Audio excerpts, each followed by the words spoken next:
Hey, hello there. Welcome to the YouTubes on mrbrock.net.webs /store /shop /upstairs computer lab. So today I have all sorts of great stuff for you, including the SAQ. Look at this data. And okay. So today, can I make that like the screenshot for the video? Hey YouTube, how does this work? So I have a thing that I'm pretty sure I stole from somebody. I feel like I stole it from somebody and then I added some stuff to it, so technically it's mine. That's how America works. And and so I've got some a quick refresher of SAQs, what they are, what do they mean to you in your life, and how they can make you a better person. Yes, that's right. It's the SAQ and you. Do. SAQ and you and you and you. Thank you. Welcome back. So, YouTube. Oh no.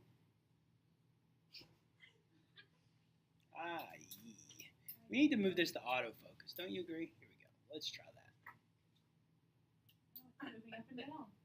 I know. No, that's just all the drugs kicking in. All right. So, drinks NyQuil comes to AP. Okay. So, real quick about this. The AP exam has all these parts. Technically, 2 sections. And each section has 2 parts each. And I have no idea why this is so super blurry. Let's see if it becomes less blurry. Is anybody else seeing this, or I'm having a stroke again? It's definitely a stroke. You're moving into I'm moving? No, your face is drooping. Look, it was focusing. You Yeah. Don't touch it. Don't touch it. Should I touch it? Don't touch it. You should touch it now. Don't touch it. Don't Okay, touch yeah. it. There we go. Okay, it's Don't perfect. touch it. Oh, wow. Don't Okay. touch it. So, hello. Welcome back. Continue to kick all those things. I'm sure we'll cut that out, that last part, and nobody will ever even know it happened. So if you hear this part, that means I just uploaded this and didn't care. Speaking of not caring, all the students who are here today actually do care about their grade. It's after school. It's like 3:20, and it's time to talk about this. So, the 2 parts or sections of the AP exam are the multiple choice and the SAQ together. And then you take a break, and then it's the LEQ and the DBQ together. So technically there are 4 parts to the test, but really it's 2 parts of 2 parts each. So today we're talking about the short answer, which is what you will get after you, let's turn the light on. Ooh. And sort of okay. It's totally perfect. I am. And so what you need to know is the SAQ counts for 20% of your overall grade on the test. And there are 3 questions. Well, technically there are 4, but you only have to write 3. You must write question 1, you must write question 2, and then you'll get to pick between questions 3 or question 4. You have 40 minutes to write this, and I think we did the math, and wasn't it like 12.333 repeating minutes you have per question? Does that sound right to you, mathers? Or is it 13? Did you say something where there was are there now 4 SAQs? No, so on an older test that I gave you guys, it had 4 SAQs that you, like last year.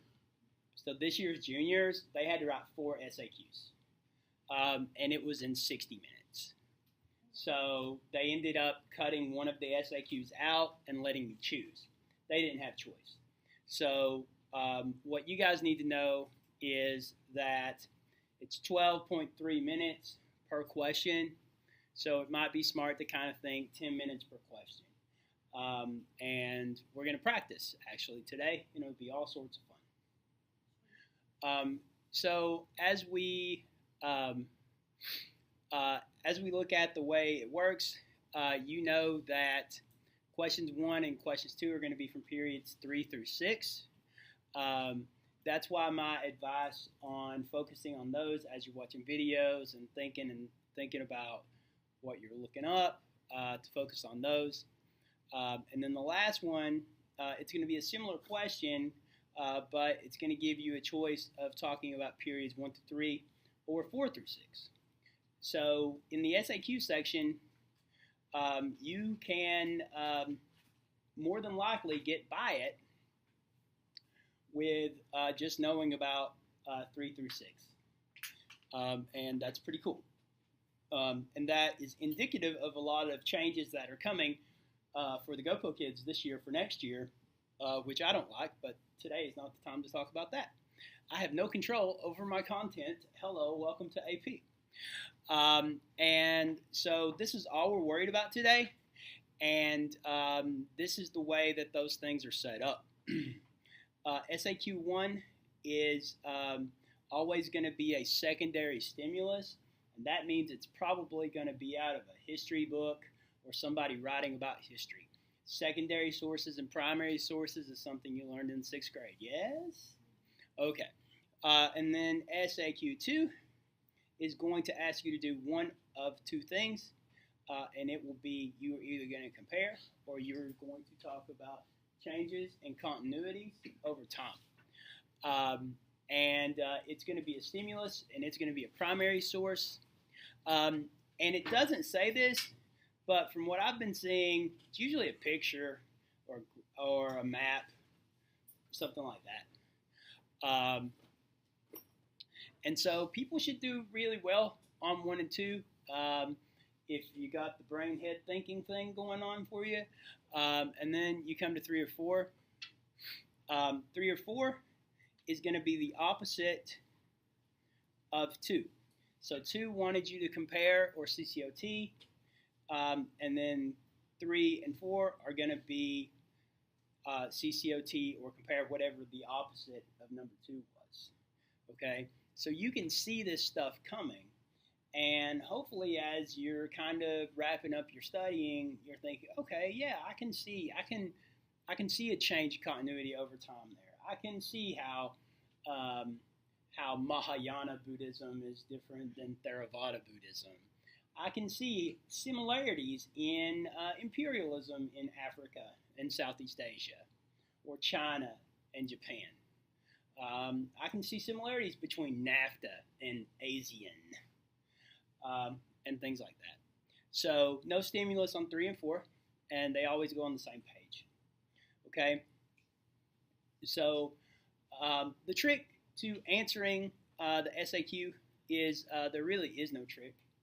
The best thing the great minds at the AP World Headquarters in Wahoo, Nebraska is ACE. Answer, cite, and expand. And that's going to be a very broad thing to do. So it's always going to be set up with an A, a B, and a C. And you should ACE A, you should ACE B, and you should ACE C. And so you can do that in 3 sentences for each part. It's not an essay. It's not an essay. It's not an essay. Okay? And you realize that the reason we are ACing and Eing is because it's asking us to explain and to elaborate. And so we're trying to make sure we're covering every shot of getting that 1 point for B or that 1 point for C. So last summer I graded SAQs. It was a hoot. And by a hoot, I mean I tried to kill my neighbor because I just saw a person who was alive and I wanted to remove their life from their body. And so basically, my job was to have this kid's essay here, and it was so great and beautiful, right? and then this was on the computer, and then there would be 3 bubbles. And I would have to bubble for A. Oh, no bubbling for B. They didn't get B. Bubble for C. And then here's where it gets complicated. There's a button that says next. And then I would hit the button that says next, and then the exact same question came up again. That happened for 2,100 times last June. And you can see why my neighbor is now buried in his own backyard. Okay, just so everyone knows, I'm in business. And what that means is when your essay comes through, your SAQs, they are going to be graded by a dude at his house or a lady at her house because these are scanned in to computers, and there are literally 4 buttons. A, B, C, next. And that's all it is. These people have quotas to meet, and the sooner they get done, the sooner they go home. And so my advice in knowing that's the system is to tell you to get to the point. Use the ACE method. I've never seen teachers online talk about anything other than ACE. So you answer, cite, explain. Answer, cite, explain. Answer, cite, explain. Question 2. Answer, cite, explain. Okay? What I'd like to do is give everybody a chance to do that. So if you were to flip your paper,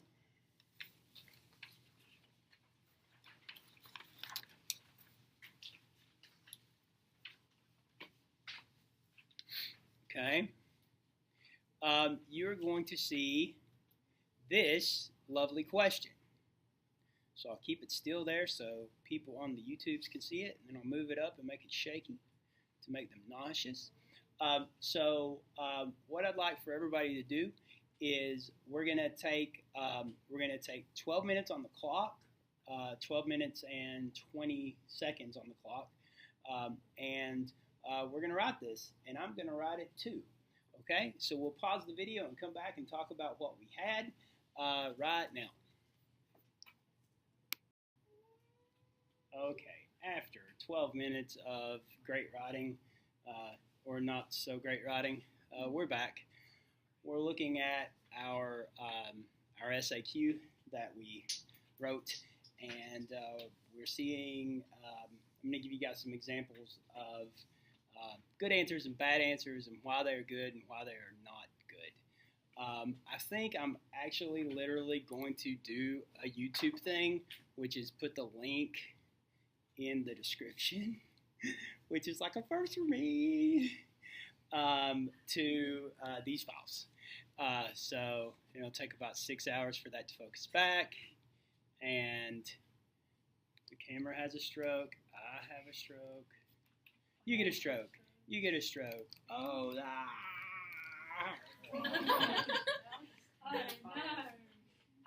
I know. This racism in Australia is killing me. Okay, so, and, okay. Is it the light? Is that the problem? Excellent. So hold on. Let's look at the prompt. And I'll show you, as you can see, I marked it up. And the first thing I did when I looked at the stimulus is I looked at who wrote it.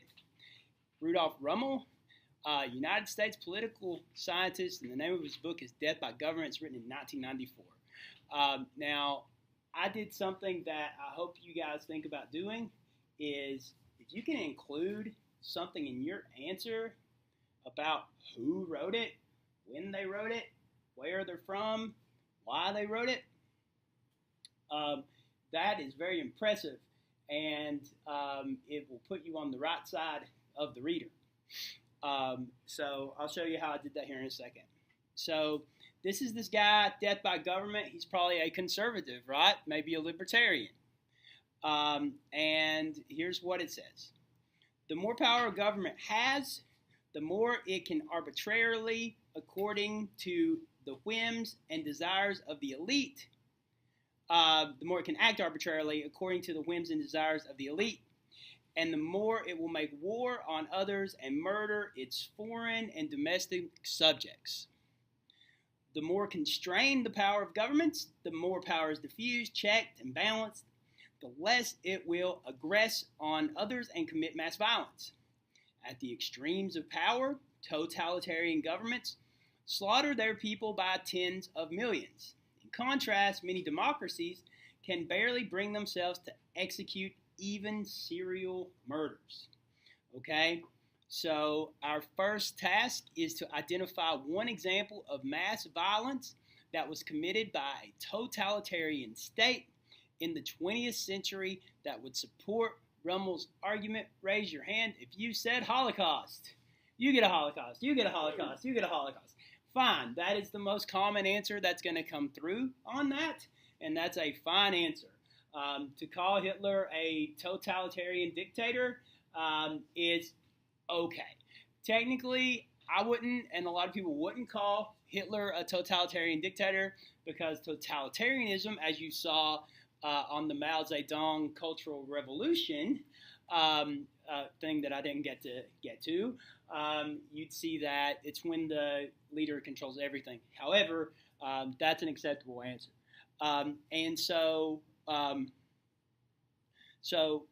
really, if in sentence form I said one example is the Holocaust committed by the Nazis, and that was all I did for A, the reader would have to bubble in and give me credit for A.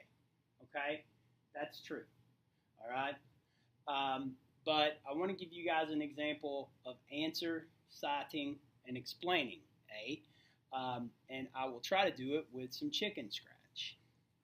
My handwriting is bad in general, but when I'm rushed, it's even worse. Okay, here's what I said. One example of mass violence that was committed by a totalitarian state in the 20th century would be the millions who starved to death during Mao's Great Leap Forward. Because of government mismanagement and corruption, starvation was rampant in the People's Republic of China in the 1960s and 70s. A similar outcome can be seen in Stalin's two failed 5-year plans. Okay, now this is my answer is just that, right? Okay, and then I explained it, and I couldn't remember the numbers. I thought it was like 60 million, but I couldn't remember the numbers. Did you say 38 million? Well, you know how I am. Always an optimist. Oh, there's a person calling. Answer the phone, Chris. Tell them I'm on YouTube. Don't say that. Just answer it and say, Mr. Brock's room. And then this is the expand that a lot of people don't do.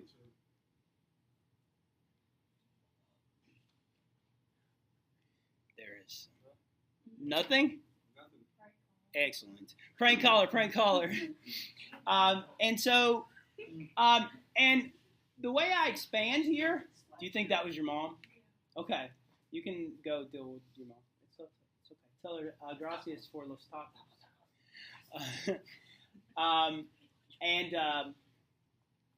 So I just went further here, just to make sure. Okay? So let's look at part B now. Explain one historical example of a democratic state committing mass... Jillian Wallen, come to the office, please. Your ride is here. The taco ride, the taco truck, choo-choo. What? She's bringing tacos, Amy. You don't even know? No, she wasn't. We're celebrating Latin American culture. Here the whole time. For the kids? Totally. Okay. Hey, return to me, children. This is called classroom management. I have it. Okay, so notice that we are going from identify in A to explain in B. Okay? It's supposed to go that way. It's supposed to get more intricate as you go on. So B is saying, explain one historical evidence of a democratic state committing mass violence that would challenge Rummel's argument regarding democracies and mass violence. Now, God bless the AP people for underlining words for us, and they do. That's not just somebody being nice. That's actually what the AP exam will look like. And so, give an example of a democratic state committing mass violence, and raise your hand if you did the United States. Yes, yes, yes. It's okay if you did not. What are some ones you gave? So that's the United States committing mass violence.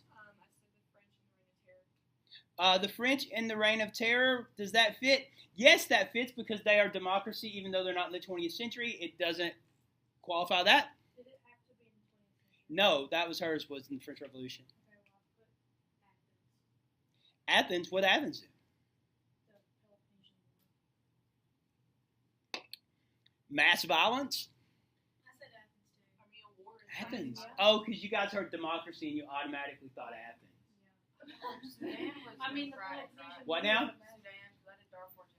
Sudan, I would say Sudan would probably at least have to claim to be democratic because after World War II, all of those, the decolonization happens, and so they would at least have to claim to be democratic. Okay? And so it'd be a hard argument to make that just a war against another another army is mass violence, but I'd be interested to see how that goes. And so we'll go through and see what they say here. But let's see what your boy said. Tacos, tacos, tacos, tacos. What are you going to do? Just distribute them evenly like a communist?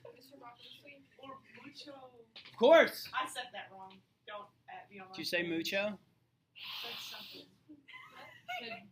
Why would you hiss at the person who brings the tacos? I hate Take me and Taylor. Mucho. There's so much pizza for everyone. I was not informed of the tacos. It's okay though. Okay, so Jillian is going to distribute the tacos while I continue this great lesson on genocide.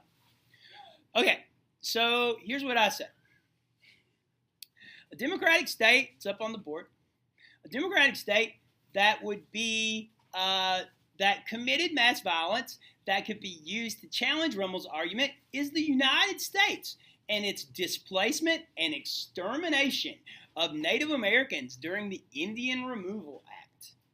Democratically elected President Andrew Jackson ordered that Cherokees be given smallpox-infested blankets along the Trail of Tears.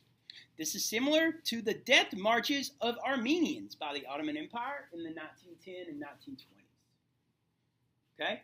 I'm just calling a similarity, adding on to it. So like the formula is give the answer, explain why it's the answer, and then kind of give out. Yeah, and so answer it, explain why it's the answer, and then give a this reminds me of. And That's what I always put. that's what you should do. Now. Yes. Okay.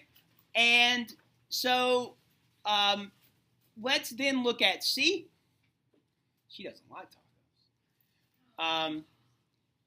And so now we're looking at C. Everyone is? Oh, all together? So we would bubble this. And C says, here's where it's asking you to go a little bit further in your description and understanding of this document. Here's what it says. He said, as all the children eat tacos. Explain. You ever seen that YouTube video where the teacher's trying to teach the kids and they're eating tacos? Yeah, man, it's crazy. Like, don't be sorry. I think it's a bounty. I'm not mad. I'm excited. I wasn't offered a taco, but now, tacos is. Let's talk about answer C. Explain one development in the late 20th century that likely shaped Rummel's view of the relationship between democracy and mass violence. Well, first of all, what is Rummel's view of democracy and mass violence? That democracy is Right, that democracy is anti-mass violence, which I just proved him wrong, but that's just me. Love it, positive. Mm-hmm. Now, I had to think about who is Rummel, and right before I started writing C, I went back and I said, don't be British, don't be British, don't be British. Yes, he's American. Now, if he was British, they were still involved in the Cold War, but I knew I could talk about the Cold War and how this dude was probably brought up to equate communism with totalitarianism, with evil, right? And so I also looked that it was written in 1994. So that means this guy, even if he's 80 in 1994, he probably, he definitely has lived most of his life in the Cold War. Okay, so here's how I took that. The 20th century saw the rise of totalitarian dictators like Mao and Stalin, who not only hurt their people, but also challenged the legitimacy of democracy, especially because the USSR, there we go, seemed to be the chief rival of the U.S. Rommel, being a U.S. citizen, had likely been brought up during the Cold War, where regimes like those in Communist China and the USSR were vilified, thus leading him to see the negative side of more involved governments as opposed to the devolution-based government, to the devolution-based government made famous by U.S. politicians like Reagan, whom it seems he may have looked up to. Okay? And that is why he wrote it. Do you guys see that? Okay. Now, what I'd like to do is go through some of the scoring notes and read the examples we have, and then see if we think they would get a 1, 2, or 3, and why. Okay? So the first thing I'm going to do is I'm going to tell you that we're not going to do 1A because 1A is perfect. It gets 3 points. Okay? Let's go to 1B. 1B is pretty short, fam. Okay? Take a minute to look at 1B and just kind of put 3 bubbles over here, A, B, and C, and bubble it in if you think they got it. Okay, I'm going to have it up here on the screen too. And remember, these are linked in the description if I can remember to do that. Oh no, start again.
Okay, do your bubbling there.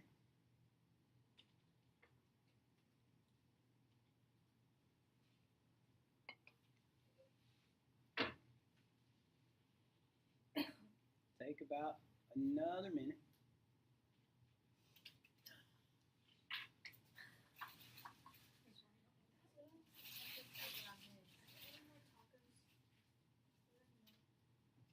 There's Moss Tacos. Wow, I was up here talking about actually just things to make it. I actually have an excuse. Okay. So,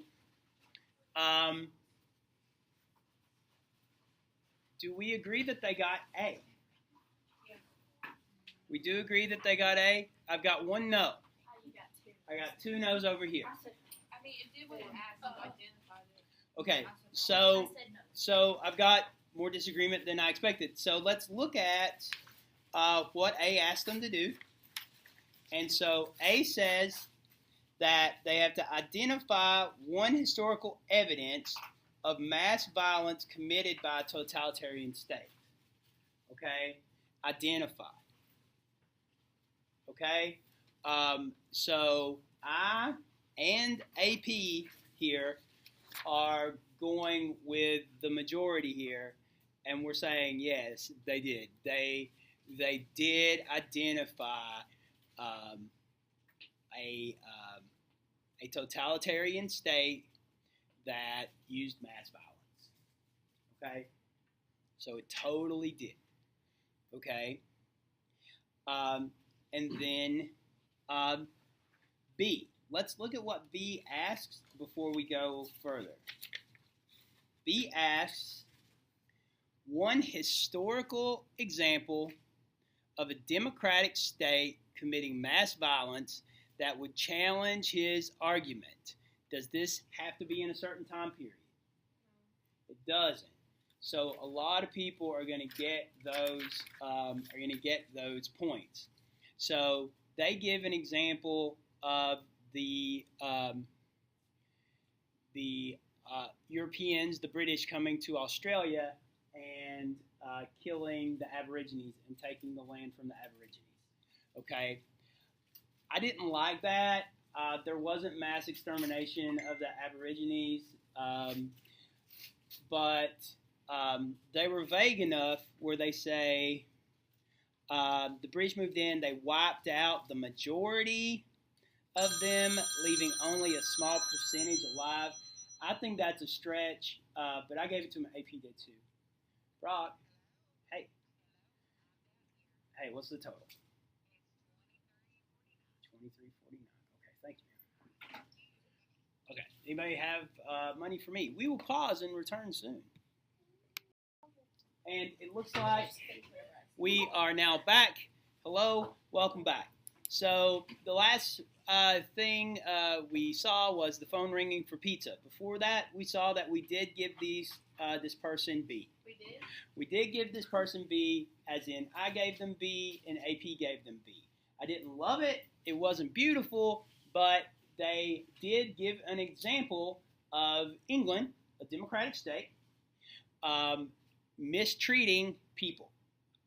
And the truth here is that they did not wipe them off the face of the earth with a small percentage alive, but we're at a place where the example they give of the Aborigines is good enough. And then we go into C. How many of us gave them C? Okay, I only see 2, 3 C's. Okay, and so here's why I did not give C. And once I show you this, you'll agree, and AP agrees with me too. I checked it out. So he said, or they say, the reason that Rummel most likely believes this is because democratic states such as the United States fought against the states that committed these murders, such as Germany and Rwanda. Well, first of all, we've never went to war in Rwanda, okay? And then we need to go back to the prompt and make sure they're answering the prompt, and they don't. They don't because it asked for a development in the late 20th century, and we were not at war with Germany in the late 20th century. We were done with Germany before it turned over to 50. Do you guys agree with that? And that's why they do not give them that point. And also, think about this. Generally, that last point is the hardest one to get, and I feel like this kid got lucky on the first two, and they didn't really stand a chance on that third one. Okay, because it gets harder. If we look at what AP has to say, which is on the next page over for sample 1B, which it will zoom in here soon, it says that for A, it earned 1 point because the discussion of Adolf Hitler and the Holocaust is an example of mass violence committed by a totalitarian state in the 20th century that would support Rommel. For B, the response earned 1 point because of the example of the British committing mass violence against Aboriginal people and supports and challenges Rommel's argument. And C, the response did not earn the point because the United States did not fight against Germany and Rwanda in the late 20th century. These examples would not have shaped Rommel's view regarding relationships between democracies, totalitarian states, and mass violence. So that's what AP has to say. And I'm going to mention this, and then we'll move on to the next video about LAQ. Let me mention this, and now we'll do the question, okay? This page here where it says the scoring notes, it gives examples of what would earn credit for A, B, and C. And it's smart to look that over and see if where you stand on this kind of puts you in that zone. Okay? Figured it out? Okay. So there we go on your very last minute SAQ survival guide. Make sure you subscribe and ring that bell, so you can smash the unlike button and subscribe to my Patreon and GoFundMe. And we will see you soon, and good luck on the AP exam.